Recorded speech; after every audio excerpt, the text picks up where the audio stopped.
Have you wondered what people mean when they talk about a loose painting or a loose watercolor painting? Hi, this is Stevie. I thought I would do a quick demo today to show you at least what I think a loose painting is, and I think this is what most people mean by a loose painting. So I'm going to show you two different styles of painting. One that is what I would call a tight painting, where you stay within the lines, versus a looser painting where it's much more freer and impressionistic looking.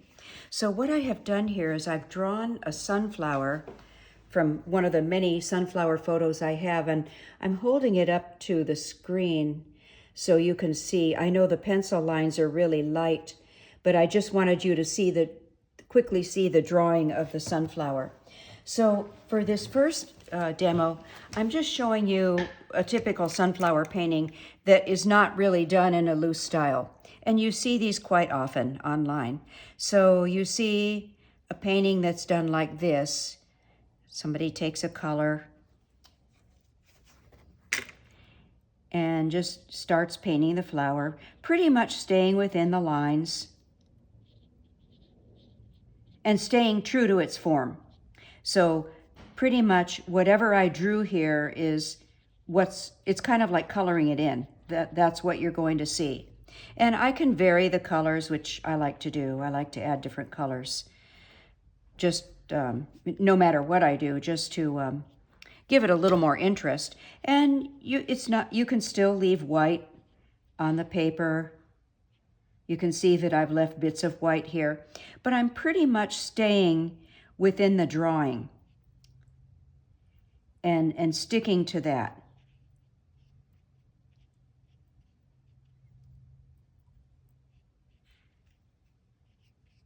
And I think I'm going to speed the video up here while I finish it, just to get through this pretty quickly. These shapes that I've drawn that have a line in the middle, that indicates they're leaves. I normally wouldn't put that line, but I just wanted to show you that those are leaves as compared to the petals. And you know, one thing I didn't do that I would almost always do when I paint a flower is start with the center. And this particular photo that I'm following has a light colored center. It has an outer edge that is kind of a medium yellow color, and then the inside is green. Well, I want some contrast in this painting, and I'm simply using that photo as a reference. So I'm going to give this a darker center, just because it adds a lot more interest to have the contrast, the dark against light. So I'm just going to put that in quickly. I really should have started with that, and I just got carried away and forgot. So you'll see it in my next one when I do the loose demo. But I'm pretty much staying within the lines. I'm just going to do this really quickly. So even though I have a little bleeding here, I would still say this is not, it's still a pretty tight painting. And if I stop talking here, it will be because I have sped up the video in sections just to get through this faster so you don't get bored by watching me color this in. And there's nothing wrong with either one of these styles. It's just a matter of preference. And you can still do other little tricks if you're doing a tighter painting like this. You can add the color to the petals or leave white, whatever. But I'm pretty much staying within. Now, so far I haven't done anything with the background either, and that kind of bothers me. I see so many postings online where the artist says, here's my painting, and I finished with my flower or my house or whatever the subject is. Now, what do I do about the background? Well, I'm sort of violating my own rule here, but really the time to think about the background is before you paint, because you need to integrate the background into your painting. And so what I'm going to do quickly here is just add a little bit of cobalt blue, maybe not everywhere, but just to kind of marry the background with this flower. just so you have something back there. And I do lots of flower sketches that don't have a background. The only background is some distant foliage that you see, and that's okay too, for if it's just a sketch. It doesn't have to be a full painting. Now here, do you see how the color's bleeding out? This tends to make it look more loose. And I didn't really intend that, but that's a good example of how you can make it look looser. Generally, adding water makes things look looser. But really, a tighter painting doesn't go outside the lines so much. So I'm just going to leave that because I have some leaves to do too. So there's a tighter sunflower. I'd like to go back and do more in the middle, but that's pretty wet, so I'd have to wait for that to dry up a bit. And I'm going to go on and paint the leaves, but I'm going to run into the yellow there too, so you're going to see some more bleeding, which I really like the look of that. And you do want that integration between your background and your foreground to get a really nice painting. So don't be afraid of that. And so anyway, I'm going to get started here. What I'm using is my Winsor Blue. It's a mix of Winsor Blue plus a little bit of my quinacridone burnt orange. That's a really nice mix for foliage colors. It gives me a nice darker value, which I like. But I am going to put a little sunshine on these leaves as well. So I think I'll just do 2 at a time so that I don't want that to dry up on me. So I'm just going to do 2 at a time. I just want to get some brighter color for different parts of the leaves. So generally, I would have darker color up toward the petals, and then as the leaf moves away from the petals, I would lighten it up. And that way you can make it look like there's a shadow from the petals. But the other thing that it does that's pretty important is it keeps the eye focused on your focal point, which should be the flower petals, the flower. So I was just adding a little bit more dark there just to keep that focus up toward the petals. And that's pretty much my leaf there. I had a stem coming down behind it, and I'm just going to quickly get that in. This is a very quick demonstration, so I'm not spending as much time or doing as much detail as I normally would, but I just wanted to give you the idea. So I'm trying to be careful not to get into those petals too much. I'm kind of working right outside them to do that. Now I don't want that to dry on me. I don't want hard edges, so I'm going to quickly, I'm rinsing off my brush, and then I take the belly of my brush, that's this part here, and lay it down and just pull out some of that color. And that way you've got the darker up toward the petal and the lighter going out toward the edges of the painting. And just a couple of more leaves. I'm going to do those quickly. Get a little of my lighter color out on the edges, or wherever there was a light source. I really didn't show a light source here, but you can make one up. Maybe it's coming from the upper right. So again, I want to be careful not to get this color too much on the petals. Oh, did there. I just let it go when that happens. But on the outer part of the leaves, what I want you to notice here is that as I work toward the edges of the leaf, I pretty much stay within those edges. I don't, it's pretty carefully planned, I guess is what I'm saying.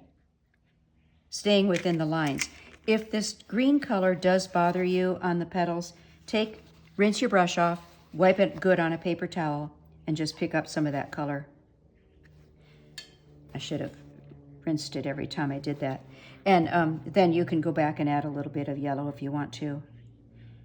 That may bleed, I may get a bloom there, but I could fix that later. Oh, one more leaf to go.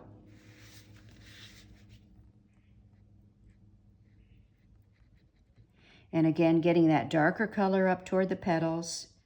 You don't have to do it all around the petals, just certain spots like that.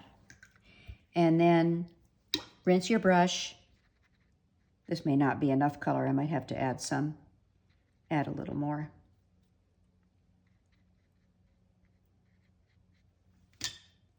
Rinse my brush, pull that color out. And there you go. Okay, so what I would do on a painting like this is go back in, darken up my center. This is quinacridone burnt orange that I'm using. It's like burnt sienna. I just don't have burnt sienna on my palette. So this is a good substitute. It's a little more orangey than burnt sienna. Burnt sienna is more reddish, but I really like the vibrancy of this color, so I use it instead. And it works pretty well. I'll try to leave a little bright spot, lighter spot there in the middle. Okay, and then the other thing I might do is take something like my transparent orange and then here and there on some of the petals. These petals aren't dry yet, so I can't do this effectively. But I would wait for the petals to dry, and then I like to put some of the orange color on to indicate, ripples in the petals. I guess ripples is the right word. And you don't have to do it on every single petal. And you can also use it to indicate shadows. Like here's a petal that's a little bit underneath the two next to it. So if I do a little this orange color here, I can push that petal back under those other two. Can you see that? So to me, even though I've got some bleeding here, this is a pretty tight painting. It's a really tight painting for me. I don't paint this way, and not for flowers anyway. So I wanted you to see that, but then I'm going to set that aside, and I'm going to show you how I would do that in a loose fashion. And when I paint loose, I try not, actually I don't like to use pencil when I paint loose. I might do it to establish the center. So if I'm painting multiple flowers, I might do a light pencil mark for the centers, which tells me the direction of the flower. For example, this is a bit of an elliptical shape because the flower is pointing up this way. So the reason you do centers first in flowers is to establish their shape and where they're pointing. They might be pointing that way or that way, but it's the center of the flower that tells you that. And if you need some help, the other thing you could do is use pencil for the outer edges, like how far out do I want to go? But where I run into trouble with loose painting is if I try to draw the whole flower and paint that way. I can't do it. It's too confining for me. So here is what I would do with that flower. So I might just establish a bit of an elliptical shape for the center. I don't really care how far out it goes. I use the photos as a reference or inspiration. I don't follow them exactly. It's just something I look at to give me ideas for what to paint. And I think you'll like your painting much more when you get to that point. Don't try to copy every little petal and every little leaf. Take a look at the painting, at the picture. Just set it down or move it away and just paint from your memory. And that's a really good exercise for you too. Okay, so if I did a loose painting, I'm going to do the same thing. I'm going to use, this is a number 8 Velvet Touch brush that I used to do the other flower, and I'm going to use it for this one as well. Toward the end, I will use another brush, and that'll be this brush. I use it so much that the name has worn off, but this is a silver brush black velvet dagger, 1/4-inch dagger. And even though it's a small brush, it holds a lot of water. And I'll show you what I do with that toward the end. So to get started, always with a loose painting, you want to work on a wet surface. And I don't completely wet my paper. I don't like how that looks when it gets done. There's something about when you wet the whole sheet, it does something to the finish on the paper, and I just don't like that. But instead, what I like to do is just flick water randomly onto the paper. And so you're going to end up with some hard edges and some soft edges. And I really like that look for loose painting. And so what I'm going to do now, I've got, I don't know if you can see that. Maybe if I turn it a bit, you can see the reflection of the water spots and where they are. Some artists will quickly mush it around like this, which you could do. It just moves the water around a little bit. And then what you get is what you get. You just have to go with it. I suggest starting small. These are little 5x5 pieces of Arches 140-pound cold press. And starting small is much better to do when you're just learning how to do loose painting. So this time I'm going to start with that center. And I'm going to just go around the center. I'm going to assume that my light source is coming from the upper right.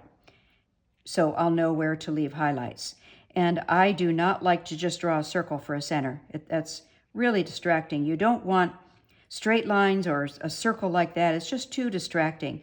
So if you look at a sunflower, they're not just circles around the inside. They've got lots of little bumps and things sticking out. Seeds, a lot of times the seeds are sticking out.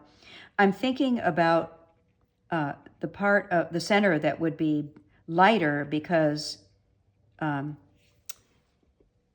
the light source. So I'm leaving some space for that. And then maybe I could even drop in something like, I have a little bit of quinacridone gold. Maybe I'll drop some of that in there. But notice the white spots that I'm leaving too. I like to do that with sunflowers. It indicates seeds or something like that on the flowers. Okay, so my paper's still wet, and I always have to really watch it because I live in Arizona and it tends to dry up pretty quickly. So I'm going to start. Now here's where the real difference comes in. I was very careful about staying within the lines and drawing the shapes of this other flower. So you can see every single petal that I drew. I'm not going to do that here, and I go pretty fast. One thing you want to learn to do is paint fast. If you want to paint loose, you have to learn to paint fairly fast. So what I do is I just stand my brush up. Look where I'm holding it, back toward the handle, not up here at the ferrule, but way back here. And all I'm doing right now is getting some color. I'm generally getting the shapes. For example, if this is an elliptical shape, my petals would be longer here to follow the shape of the ellipse. So on these two sides, the petals would be longer. Notice how much white I'm leaving in between petals, and I'm not really being very careful, am I? And you might be thinking, oh my gosh, what a mess. But I'll tell you, when you get finished, I think you're going to like the results. And people love this style of painting. If that's a little too crazy for you, go ahead and finish the edges and make some of them look like sunflowers or like sunflower petals. It doesn't matter because we're going to do lots of other things to it. One thing I do want to do is make sure I connect the flowers here toward the center. So go back and do that. I do want to leave some white, but they can't all be disconnected. Okay, so I've got that. And I want to drop in, while I know that it's wet, here and there I want to drop in some other color. I'll be doing more of this, but and the thing with loose painting also is once you put that paint down, leave it. Don't go back and keep mushing it around and moving it and doing all these strokes. Leave it. And so now what I'll do is go, you know what I'm going to do before I do my dark colors for the leaves? I'm going to put on this color. I don't know if you can see this in the camera. This is a color called green gold. It's very yellow. You could use a yellow to do this too. But I'm going to take some of that green gold and kind of flick it here and there on the outer edges, here and there, not all over. And the reason I want to do that is just to get started with some foliage, and I like to mix that in with the darker foliage. I'm just putting a little water on it so that they don't dry up to be dots. Okay, that's good enough. So now I'm going to mix up my darker leaf color, which is the Winsor blue. That's like Prussian blue. And my Quin burnt orange. Ooh, that's pretty dark. I might add a little more blue to that. It turns out different every time, which I really like. Okay, and then, again, you work pretty fast, but watch how this changes. Now, here's what I'm thinking about as I'm doing this. I'm thinking about negative painting some of these petals. Or as I create the leaf, notice how I'm also making the shapes of the petals. And you have to work fast, and I've got to get back here. I'm rinsing my brush and going back, and I have to do this before this paper dries. So you can always fix it, but the idea is to get this done before the paper dries. And I'm better if I just mush the stuff around. I don't think about, don't necessarily think about a leaf shape. Just get some background color in there. Here, I'm going to do a little bit of a stem here. And go around here. Notice how I'm not doing this everywhere. And the other thing is you want to leave some white. You want some white in your painting.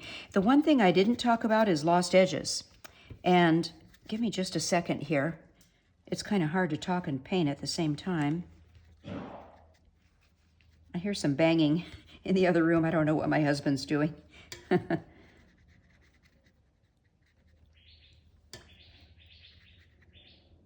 I've got this stem there. This is probably more of the background than I would like, but you know what? I think maybe I'm going to get rid of a little bit of it. And here's what I do. I know some people don't like doing this, but if I think I have too much, I take my little $1 spritzer bottle from Walmart and get rid of some of it. And this is what you're going to deal with when you're doing loose painting, because it gets messy going so fast. Okay, so I'll see what I have here. And then I have to mop up some of the water. I have a dry brush that I'm using here just to mop up some of that water. I like this better. Oh, that gave it a nice soft effect, didn't it? You can get some happy accidents with that. But look what's happened where I put the dark in. Do you see that I've created the shape of leaves? Of petals by doing that. And I love how the white is there. It kind of makes those petals glow. And I have a lot more work to do to it, but I like that. This is a happy accident, but I'm very happy with it. I like it. Okay, so moving on. I had started to talk about lost edges, and these are lost edges where it's not clearly defined, right? Like right in here. And there, I might not want to put some of the background, or I might want to just suggest that that there's a petal there, but not do the whole thing. I'll show you what I mean by that. That's too wet to work on right now. I'll do it here. I'll do it here. So here's a good example of where you want to get dark up next to the petal, and I could do it right here. I'm going to be creating a petal here, but not all the way. I'm not going to do the dark all the way around it. And do you see, once I rinse my brush off and put water on it, I lay that brush down, use the whole belly of the brush to just kind of mush around. And same here. Although I am thinking about the shape of that petal, and I'm purposely, watch what I do. I'm going to rinse my brush, and I'm just going to lay down that clean brush and pull out. Pulled a little too far. And that way, I have a lost edge there. Hopefully you can see that. I don't like the shape of that edge too much. Just fix that. So far, so good. I haven't had any big disasters. You never know with doing this. This is going to cause a bloom. No problem. I can fix that later. It may not even show by the time I get done. So let's see. That's still pretty wet.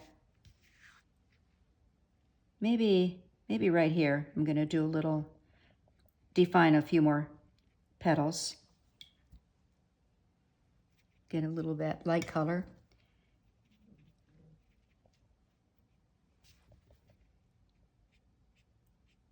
And I'm just trying to make the shapes around the petals here just so you can see that. And then just here and there, I just blend it out because I don't want to end up with the flower surrounded by the green everywhere. I've got quite a bit of that here. So I want to be aware of that. Maybe just a little bit over here. I'm going to take a chance here and do right here. Oh, that's too wet. I'll have to go back to that. And what I use, I might do this and I'll cut it out of the video. I have a heat gun over at a table here in my studio. I'm going to take this over to my heat gun and dry it so I can continue and show you how I would finish this off. So I will be right back.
Okay, I'm back. So now I want to finish this.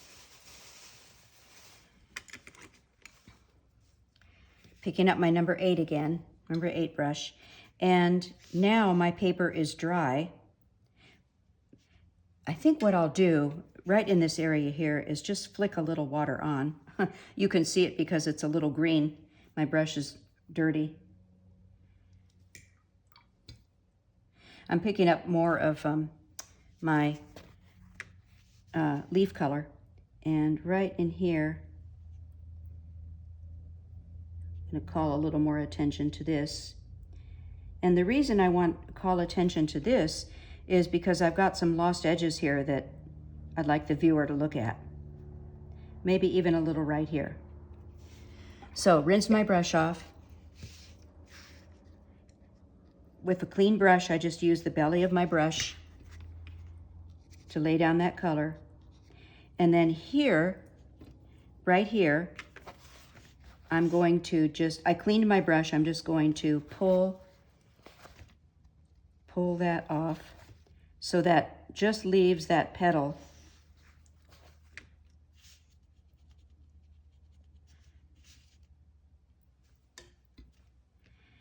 without an edge. If I stop talking, it's just because I'm thinking about painting. It's kind of seeping in, but hopefully you get the idea. I'll try to pick up some of that with my paper towel. My other part is drying there. I have to get back to that. It is a balancing act. That's why I suggest starting small to do this. And you don't have to totally outline a flower petal to tell the viewer that it's a petal. See how I'm doing like half of the petal here? They still know that's a petal. So don't worry about that. Rinse my brush. Okay.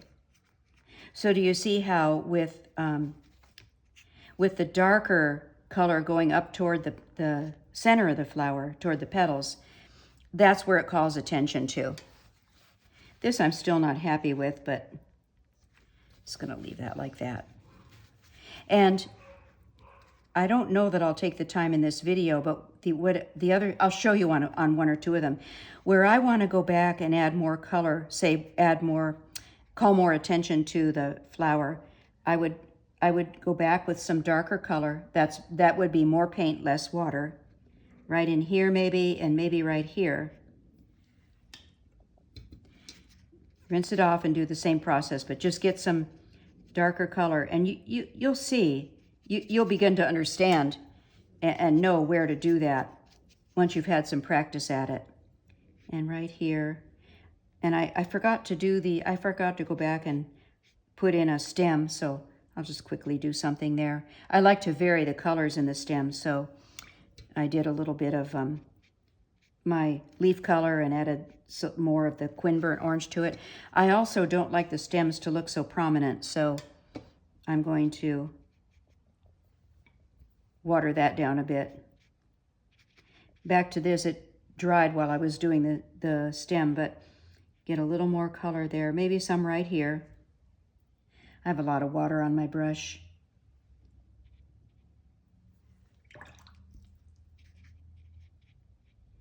You don't want to outline every petal. Now, I have something that's starting to look like a leaf here, but a lot of my students know I really don't like painting leaves. So what I do is I'm trying to make random shapes.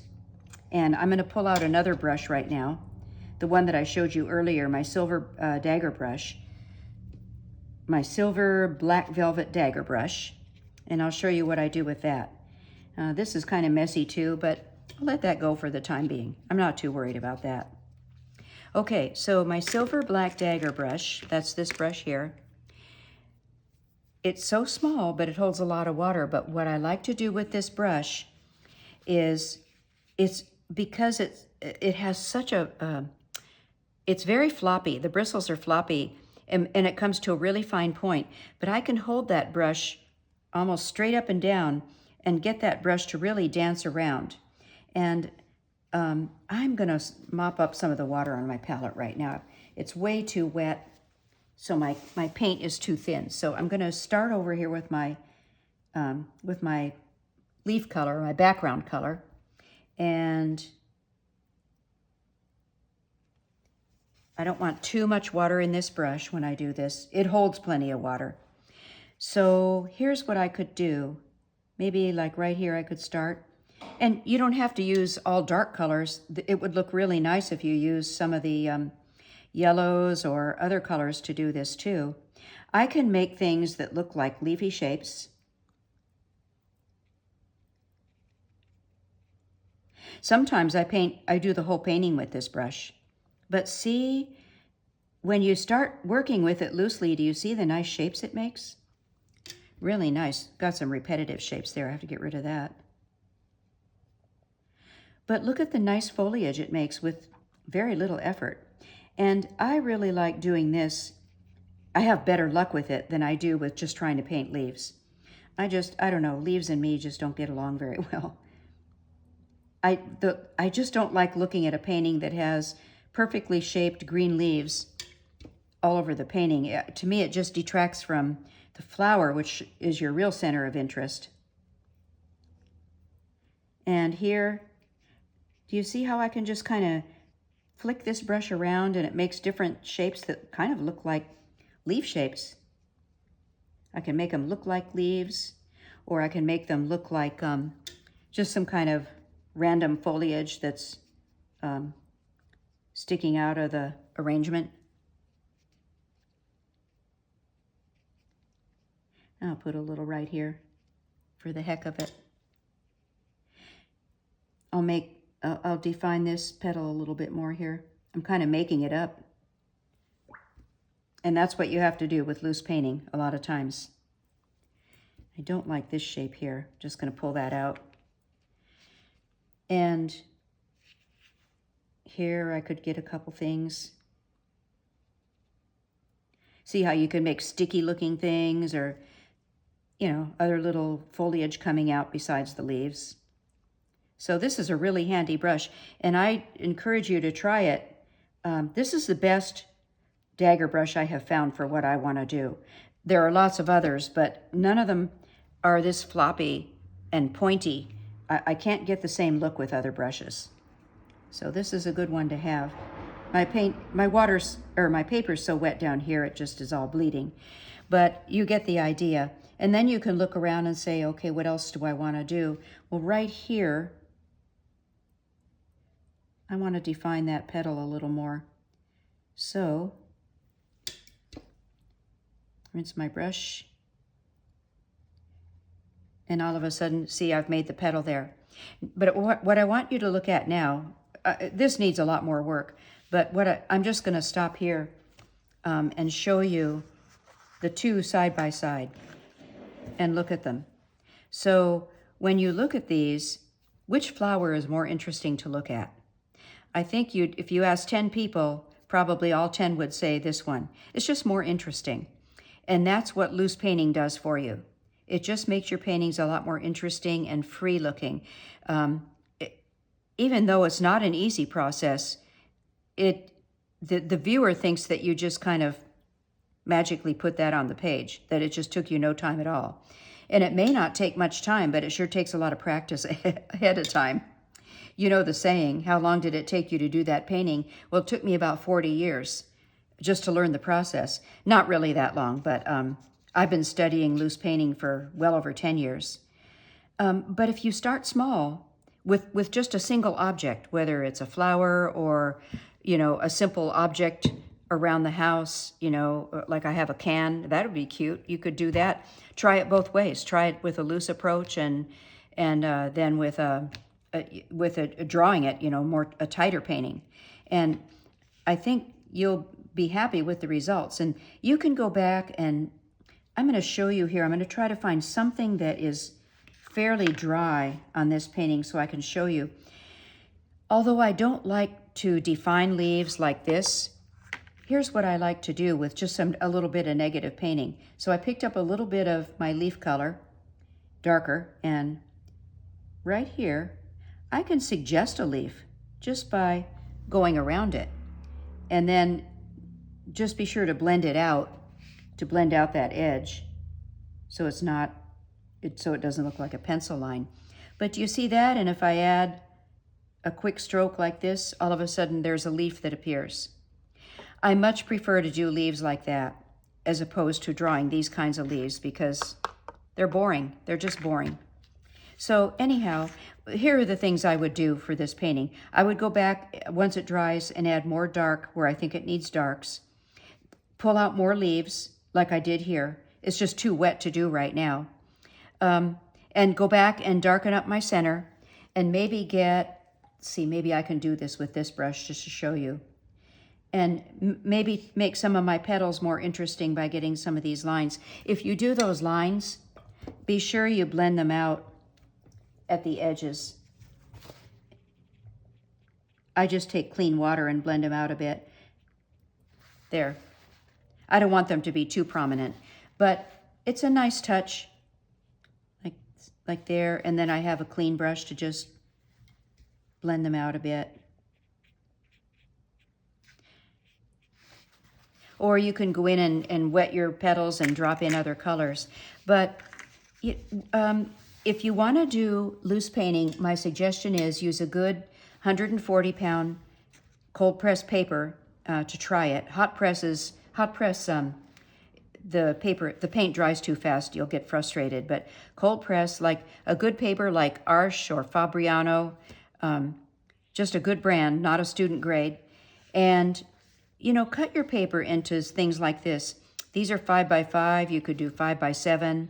I wouldn't go bigger than 8x10 to start. And just practice with it and over and over. And you'll see yourself getting better and better. And your style is your style. Yours won't look like mine. Mine won't look like somebody else's. But the more you do it, your own style will emerge. And I think you'll be really happy with it. Anyhow, if you like this video, please give it a thumbs up, and thanks so much for watching, and think about subscribing. See you next time. Bye-bye.